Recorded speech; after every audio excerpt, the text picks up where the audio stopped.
Hello everyone. Today we have with us Kavin Bharti Mittal, who probably needs no introduction. Son of Sunil Mittal, he joined the family business last year.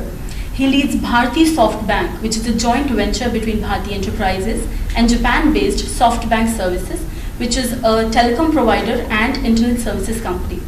Thanks, Kavin, for joining us. Thank you. Why don't you tell us more about what is BSB and what is its aims and objectives? Sure. So, BSB, as you correctly said, is a Bharti SoftBank joint venture. And last year, we got together and said, how can we sort of build some services that can solve some problems in the Indian market, in the mobile internet consumer space. And so basically speaking, Bharti SoftBank is a mobile internet incubator in the Indian market. And we're building 4 verticals. We're building something around messaging called Hike. We're building something in gaming that we're launching later this year. And we've launched something called Hoppr in the hyperlocal recommendations and coupon space. And we're also working in one other vertical called New Media. That's more around building operator portals and so on and so forth. That's a very high level overview about BSB. The one thing to know about BSB is that we entered this market aiming to solve problems. And we spotted about 8-9 verticals we could be in, but we started with 4 first because we think focus is very, very important. And that's BSB. Okay. So, Japanese are considered to be very meticulous but very hardworking. And your first project was with Japanese. So how was the experience and what were your learnings? Sure. So working with the Japanese has been phenomenal. I think, the sort of jugaad culture of India plus the great discipline that Japanese bring works really well in BSB. Okay. It's sort of that mix of big company backing but hacker startup culture. Okay. And you never really find that anyway. So we're really happy to sort of be in this unique position. Okay. And you were earlier leading another project in the UK called AppSpark. Sure. So what is the current status of it and how is it going? Sure. So at AppSpark we built 2 applications. One is Movies Now, which got close to about 500,000 downloads. And second one is Foodster. We've shelved Movies Now for the time being, hoping that the Indian market will be ready in a year and a half, 2 years from now to bring that application to India. Okay. We think that Movies Now is a phenomenal movie ticketing platform for smartphones. Okay. And in India, if you look at last year, only 190 million phones were shipped, out of which 10 million are smartphones. It's a very small number. And we think that that number will double, triple in the next couple of years, which is when we would consider bringing Movies Now back up from off the shelf. And what we built with Foodster was location-based recommendations for food. Okay. And Foodster is now effectively Hoppr. Okay. So we've folded Foodster into Hoppr, and a lot of the code base we had before is sitting now with Hoppr. Okay. And you'll see hopefully Hoppr launch a lot of the stuff in the next 6 months to a year in the Indian market itself. So both of these apps are not available in India but are running in the UK? No. So Foodster, the idea with Foodster is that Foodster is now part of Hoppr, okay, which means that Hoppr is focused on the Indian market. Okay. And Movies Now is not available in the UK anymore. Okay. Because if you look at how I was spending the first 6 months of my life last year, I was spending 2 weeks in London, 2 weeks in Delhi, and a week in San Antonio every 5 weeks. And after 6 months I said, listen, Kavin, you have to focus. And running 2 startups is not an easy thing to do. And India being a phenomenally early market, there's so much potential here that I figured that BSB is the best opportunity right now for me personally. Okay. And also, Movies Now has a lot of potential, but when the time is right. Okay. And so you're definitely looking to bring it back once you feel the time. We hope so. We hope so. Absolutely. I think it's still by far the best ticketing experience on a mobile device. So what were your basic learnings from your first venture as an entrepreneur? Oh yeah, I think the 2 years I spent at AppSpark were probably the most exciting, the most tough, the most challenging time of my life. And when you start a startup, you're involved in the midst of everything. So you're involved in setting up the company, the legal, the accounting, the finance, building products, managing a team, hiring a team, and it's like a mini MBA. And I think that's what's prepared me for BSB itself. Okay. And the most important thing I learned at BSB is at AppSpark for BSB is that as someone leading a startup, it's very important to manage your mind. You're going to have bumpy roads ahead of you. You're going to have some great days, some bad days. As a leader of a team, it's very important to manage your mind and motivate a team. That's the one thing I've learned in the last 2-3 years at AppSpark. Okay. But the whole ecosystem, the UK ecosystem and the Indian ecosystem is, sure, I think it's pretty different. Absolutely. So what was the difference that you faced when you came back to India? Sure. I mean, where do I start? We look at BSB, each vertical as 3 major components, a triangle in many ways. How can you build a phenomenal product? How can we get some fantastic distribution so that users can come and use our product? And how can we build some phenomenal market-relevant business models so that when the consumer wants to come and buy something, it's very easy for them to understand. The biggest problem in India has been that the data uptake is very slow. The guys who are on data are using it like crazy, but there's not a lot of people coming on to the internet. And we dug deeper and we try to understand why. And it seems as if, first of all, there's not a lot of local content here for people to come onto the internet. As a result, people, they question the value of the internet. Why should I spend 100 rupees a month, which is half my spend for the month, on something called the internet? And the third is, people in a mobile-first market have a very have a difficulty in understanding MBs and GBs. In India, one SMS across networks is one SMS. 1 second, 1 minute on a phone call is 1 minute, but 1 MB on YouTube versus 1 MB on Facebook is very different. So when people buy a 10 rupee pack for say 30, 40 MB, it's very difficult to understand the validity of that MB. Even though they might say it's 30 days, you consume that in say a couple of days, it's very hard to understand. So how do you sort of take that into account and build a service that is sort of very local to the market in terms of product distribution and business models? And we think that any company who tackles all three successfully is someone who's in a very good position to win this market. And is it fair to call BSB an investment, come incubation, come operational, come, whatever the supervisor I think so. startups? I think so. I think the model evolved to be sort of this hands-on incubator. We never started off like that. And I think if you look at what we love doing in BSB, we love building stuff. That's what we're good at. So we're really good at the product. And so we realized soon enough that we have so many ideas, but we can start with only 3, 4. How do we go and sort of build these ideas with the aim of solving problems? So it's sort of you have Bharti SoftBank investing money into these startups year by year. They're all funded yearly. We sort of go and build teams around solving this problem. And the sort of philosophy we have is either build, partner, or acquire. And you can see that very effectively in all our verticals. For example, we're building the entire thing with Hike. We are partnering in our gaming and new media verticals.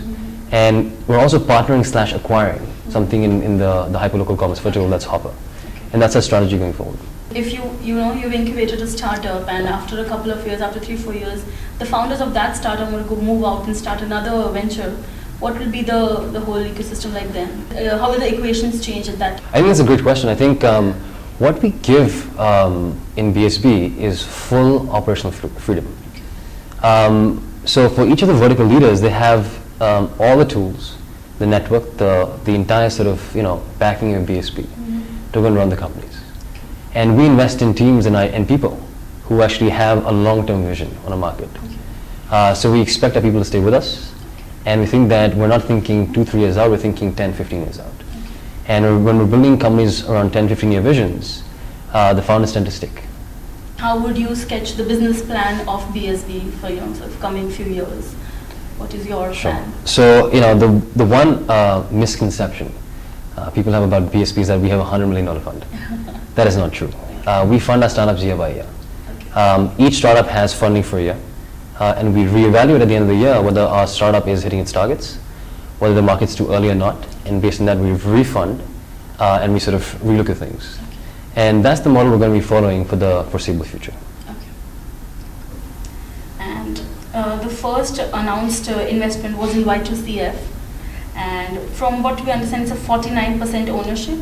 Is that the model that you will be following in the rest of your startups? So like I said, we have 3 ways we work. We partner, we build, or we acquire. So Y2CF has been the exception. We were looking for a team that would help us execute in a very good way. And we found that team in Y2CF. And we're open to, of course, investing in startups where we have control. But at the end of the day, like I said, it's very important that in these verticals, the founders and the teams have full operational control. And I think that we're not an investment firm. We're not seeking out investment. We have a certain vision of where the world's going to go in 20 years from now. And we're building companies and partnering with people to go and build out that vision. And we think that's the philosophy of BSB. So probably that there'll be a mixed approach that you now have. So you'll be partnering, acquiring, and maybe incubating. Absolutely. I think more incubating, more partnering than acquiring, because we feel that building from scratch is a really easy thing to do in India. Once you have a platform ready, when you have 3-4 companies with great talent, building from scratch becomes very easy. And we spend a lot of time setting up a phenomenal culture at BSP where we're hiring A+ talent. So people here who, the 100 plus people who are at BSP are the top-notch guys you'll find all over the world. And when you have that platform of people, building stuff internally becomes very easy. And the scope of this field that you're currently into is pretty obvious, like it's a vast scope. But personally, which segments do you think will be more exciting? I think there's a lot of white spaces everywhere in India.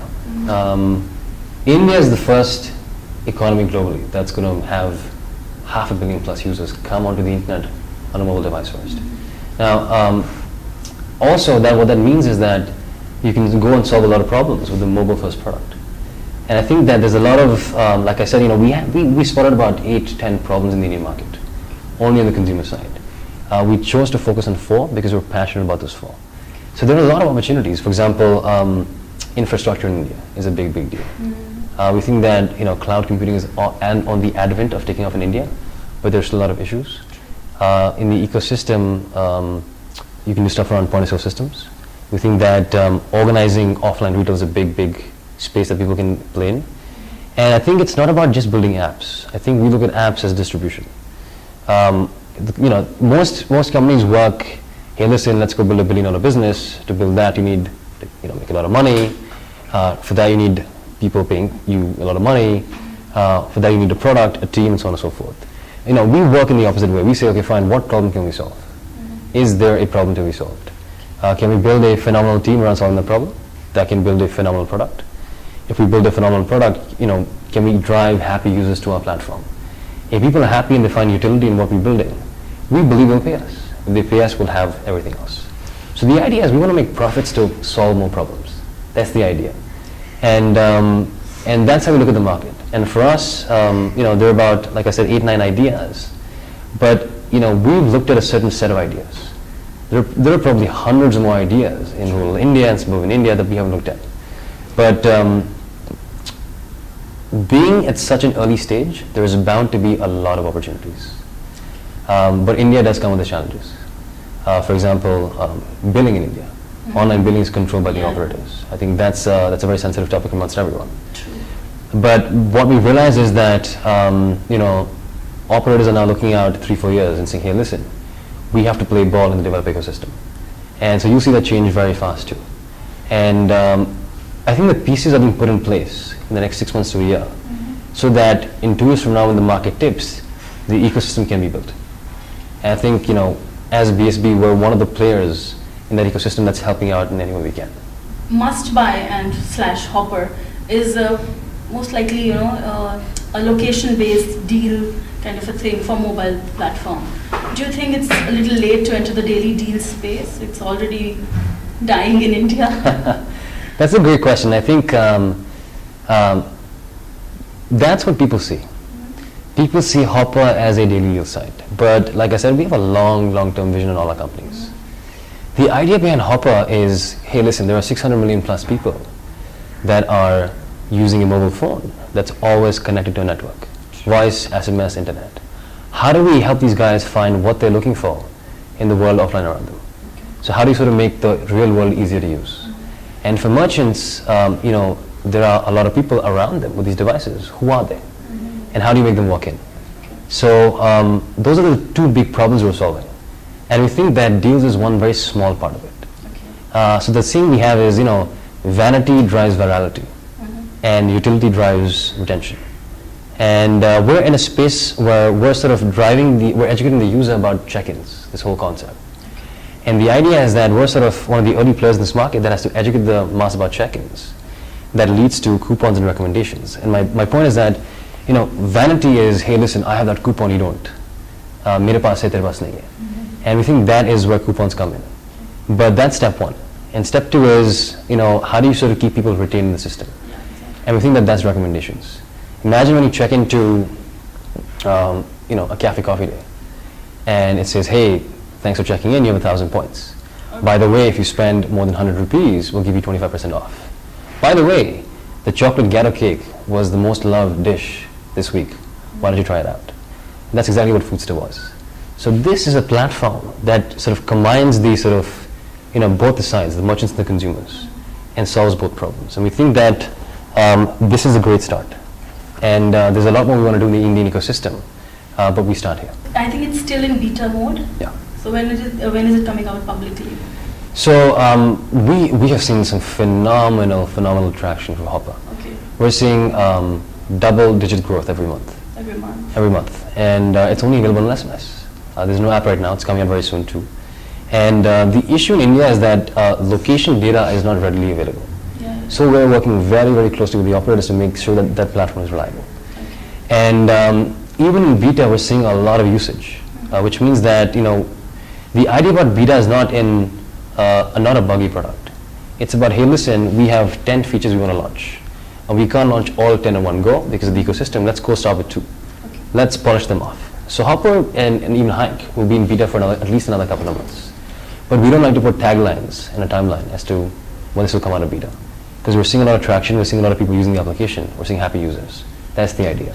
So Hoppr is available for all platforms currently? So right now Hoppr is an SMS app. Okay. We're building an iPhone app, we're building an Android app, we're building a Windows 7 app. Okay. The apps will come very soon. Okay. So like you said, double-digit growth rate, but if you can tell me how many people you're reaching out currently? We're keeping those numbers very quiet, but it is high 6 figures. Okay. Your tie-up with Yahoo for mobile internet. Oh. Tell us something about that. Absolutely. So that's the new media vertical, and that's one of the perfect examples of partnerships. When we announced that joint venture, people said, hey guys, is it 2002 again? Because the whole portal business has gone out of sort of, if you look at Yahoo where it is right now, yeah, it's 10% of what it was. Mm-hmm. But if you look at the Indian market, we think India is where the US was in 95, 96, mm-hmm, where China was in 03 or 04. And we think that there is room in India for a mobile-first Yahoo done very differently. Okay. If you remember when you had the first dial-up connection, I think it was 98 for me, I came onto the internet because of Yahoo.com. Mm-hmm. At that time? At that time. Yeah, of course. They searched and they realized that, hey guys, people are searching for movies, sports, this, that, so they went and built those properties. But what Yahoo did not do right was they did not decentralize. Mm-hmm. Because when the internet became bigger, you had other people who came and built better verticals. Exactly. And they became a jack of all trades and master of nothing.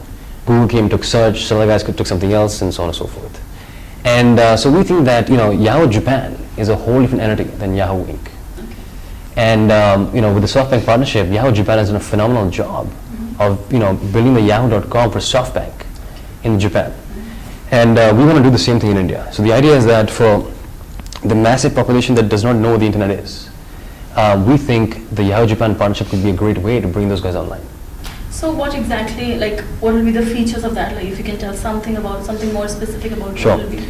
So the idea behind the partnership is that we are now, as a part of this vertical, working very closely with Airtel to revamp Airtel Life. Okay. So the one big project we're working with Yahoo Japan is revamping Airtel Life, because we feel that Airtel has the distribution, mm-hmm, and the marketing power to help us build that Yahoo.com of this country.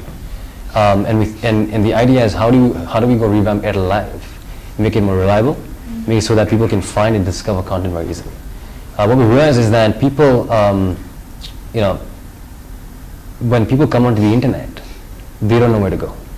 People in India do not understand what www.xyz means. People in India don't understand username and passwords. So how do we sort of provide the how do we sort of provide the internet on the fingertips, mm-hmm, as a first sort of experience?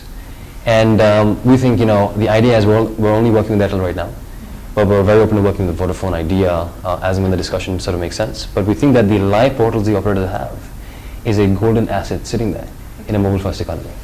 But I mean, I don't know. Do you think like operator-based, Airtel Live, Vodafone Live, whatever it is really popular in India?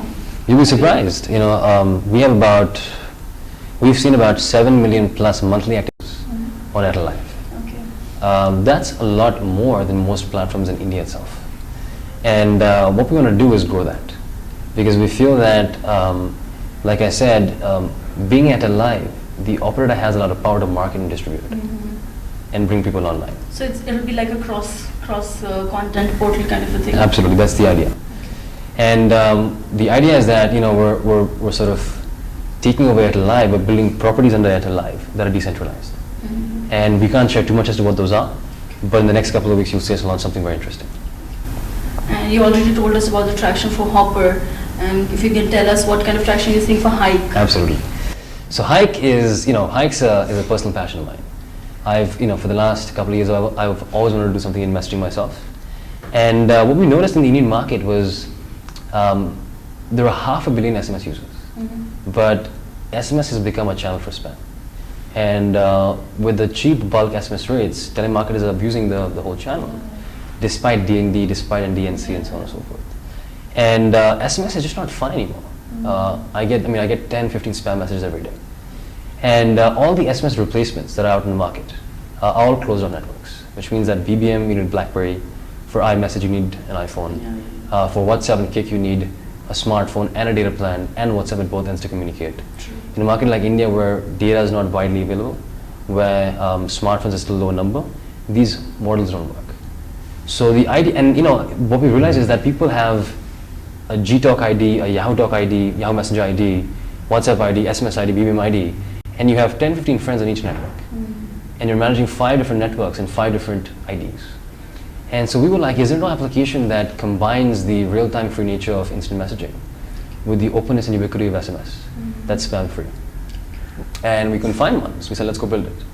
And we call it Hike. So the idea behind Hike is, if you have Hike, messaging is absolutely free for you. And you don't have to worry about where your friend is. If I have Hike, you have Hike, it works like BBM, iMessage. But if I have Hike and say you don't have Hike, I can still message you for free. Because we do the smarts at the background and convert the message into SMS, to which you can reply back to. So, I did your review for Hike, so Sure. I used it. But to me, it seemed more like, way to SMS on the phone. Sure. Because, the person who's receiving my SMS is Sure. not receiving it from my number, Sure. a third-party number is showing. Absolutely. So, personally, I would say it's not really a favorable thing. That's my personal opinion. So, have you done some kind of research or response of consumers? Absolutely. So we have this, we think big, we start small. That's the idea. And if you look at Hike itself, we have about 3 to 4 big features we want to launch. But we said, let's go out in the market with one feature, polish it off, and see what happens. So the idea when we launch in the beginning is not to succeed. When we launch, the first idea is how do we fail as fast as possible? And if you look at how we release Hike iterations, we release a new version every week. Because we've seen a lot of feedback. For example, this idea about the feedback about receiving the SMS from a different number is really, really well received. And in 2 weeks from now, that's going to change.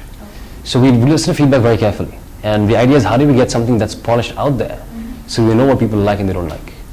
And I think it's beyond that. I think at the end of the day, that problem you have will be solved. We have a sort of very simple solution around that.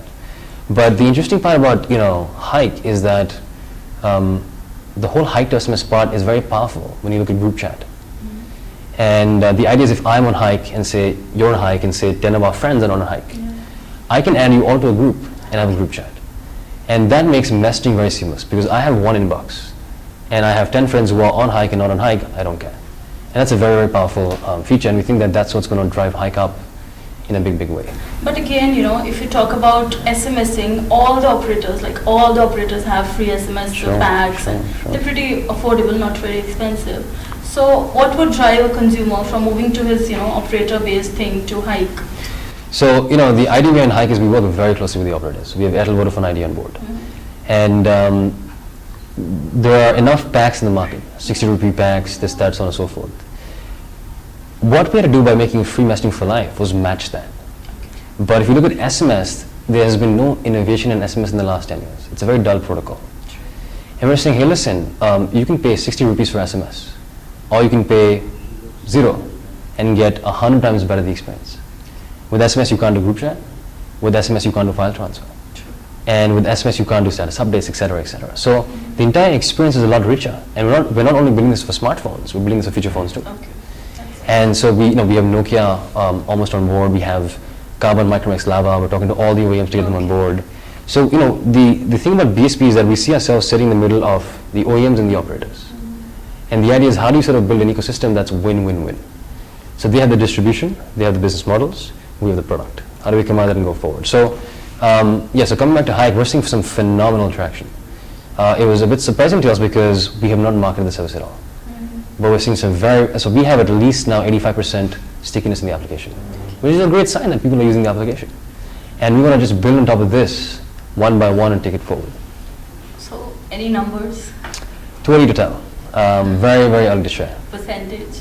So we have an 85% plus monthly active user rate. Monthly active? User rate, which means that if we have 100 downloads, 85 people stay. What I want to hear is that in India, the technology side is a bit nascent and entrepreneurs are not really focused and not really up to it. What difference are you seeing, and how do you plan to generate your passion into this? Sure.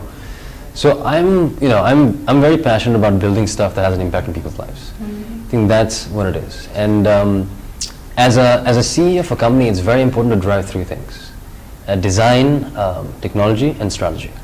Very, very important. And I think design has become even more important because you have small devices. And when you have a smaller real estate, design flaws are much more easily exposed. Because the idea behind mobile is I want something here now as fast as possible. And design plays a big, big role in building that experience. Second is technology. I think at the end of the day, the consumer does not care what technology you use. For us, we're like, what's the best technology we can use to get the best experience of the consumer? It always works backwards to the consumer. And that's how we think about technology and design. It's very, very important.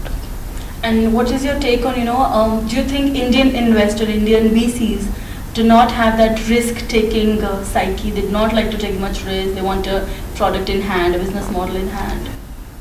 I think yes, but I think that's a very important point to note. If you look at the US ecosystem, until the iPhone app launched, the iPhone App Store launched, there was not much money being poured into mobile.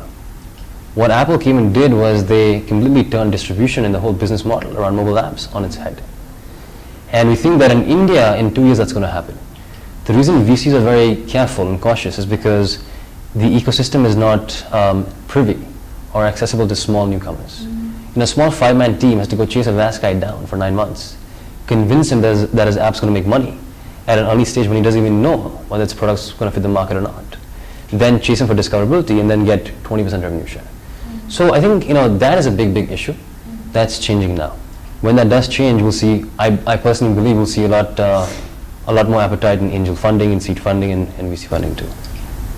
So I think what I feel is what I've interacted with startups, this non-risk-taking attitude of VCs has led to not many tech product startups in India. They're more focused on services, and there's a reason. These are the reasons you're not seeing any Facebook coming out of India or any such things coming out of India. What do you think is missing in the Indian ecosystem? That's a great question. I think you hit the nail on the head when you said, VCs are not investing in product companies. But I think the issue is not VCs, it's the ecosystem itself. It is just so early. Even if a Facebook spawned out of India, if you look at the culture and the ecosystem you have in the US, there are early adopters waiting to use these services. In the Indian market, you don't have that. There's no distribution. And because the ecosystem is so tightly controlled, because smaller devices still have to come into the ecosystem. And I think that is just early. I think it's a matter of when, not if. And we personally think that another 1.5 to 2 years, the market will tip. And we at BSP are developing towards that. So mobility and mobile is the cornerstone of BSP. Absolutely. So what do you think are the segments or those nuggets that are unexplored currently in India? We think there are many. I can't list them all myself. But there's a lot of opportunities and challenges in enterprise, a lot in consumers. We think 3-4 years from now, open source hardware is going to be massive. That's a whole discussion on itself. But the idea is that we're very focused on consumer, and that's the market we look at. And there's a massive market out there that we're not looking at too. It's very important we focus. But for us, messaging, gaming, hyperlocal commerce, and new media are those 4 massive opportunity sort of pods. There is stuff in payments, in point of sale systems, and infrastructure. There's a lot of stuff that's very local to this market you can solve too. I think one has to go deeper into the rural areas to know what problem you can solve on a mass market scale. There's plenty of opportunities. I think the most important point for an entrepreneur is, am I solving a problem for myself? If I am, do other people have this problem too? And how big is the market? How do you see the current app ecosystem in India? there's a constant drive towards free apps. But what do you think will change it to the drive to paid apps, and how do you think Indian psyche will change to be a little more open towards paid apps also? Sure. I think it's a bunch of reasons. I think in India, it's not about people not paying for apps. It's the fact that the infrastructure to build people, first of all, is not fully there. And I think if you look at the 80-20 revenue split that operators give developers, even if you charge 100 rupees per app, I think that's the issue. I think the fact that because you get such a skewed split, the developer has no choice but to price the app at so high a price to get his money back. When that changes to the other way, you'll see a massive change in adoption. But I also feel that not enough app players are differentiating themselves. The reason why people are not buying apps is because the app does not have much additional value. And I think that will change too as and when this ecosystem evolves.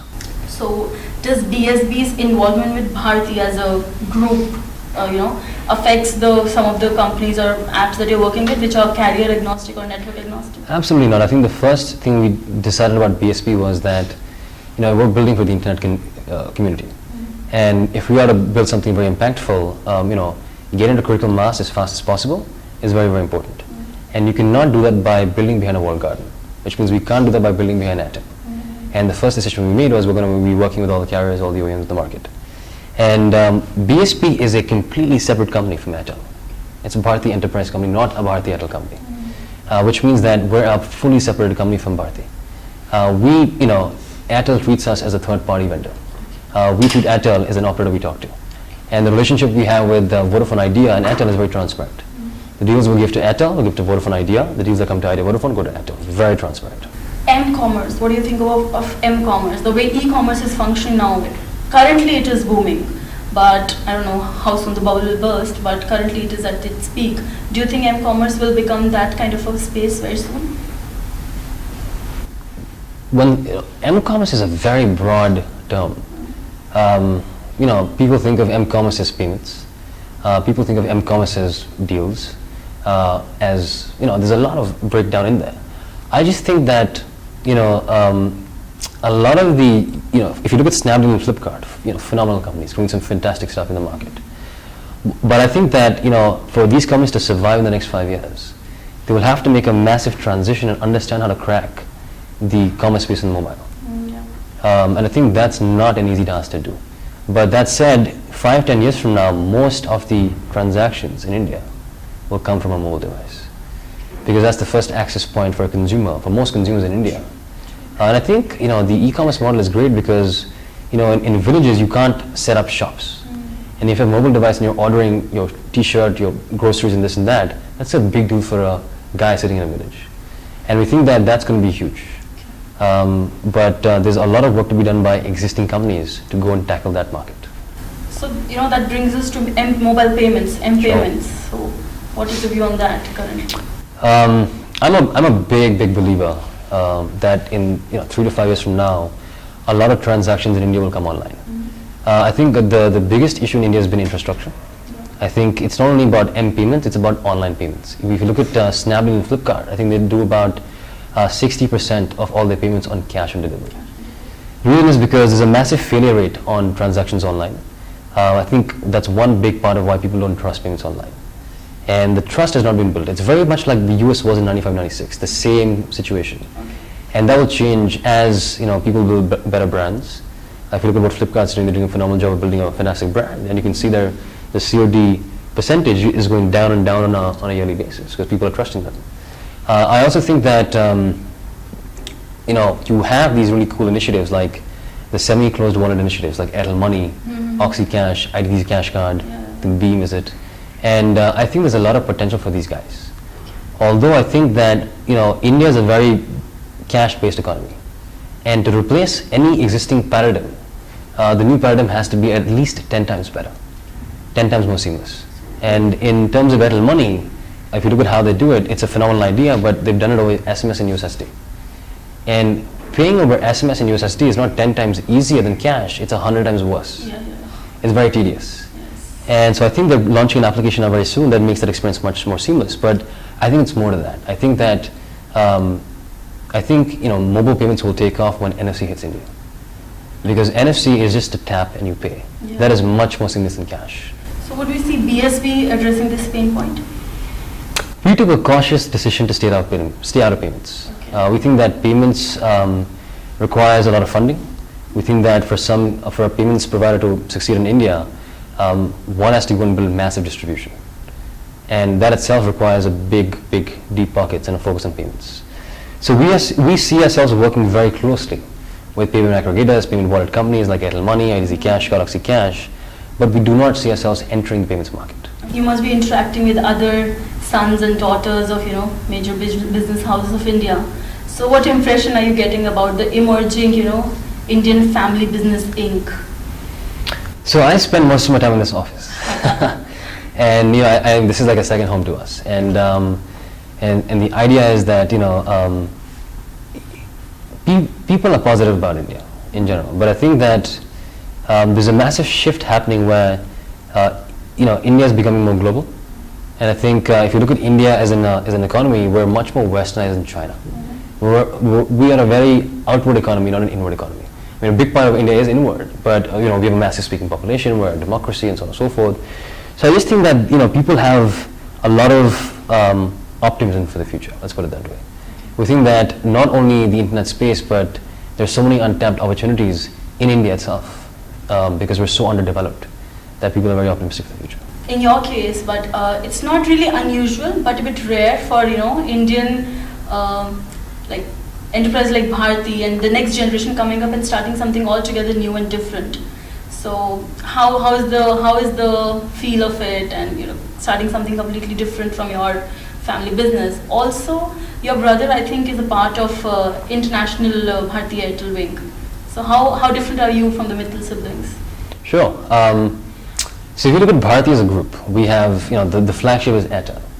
And then we have Walmart, we have agriculture, we have insurance, we have Comviva and a bunch of other stuff.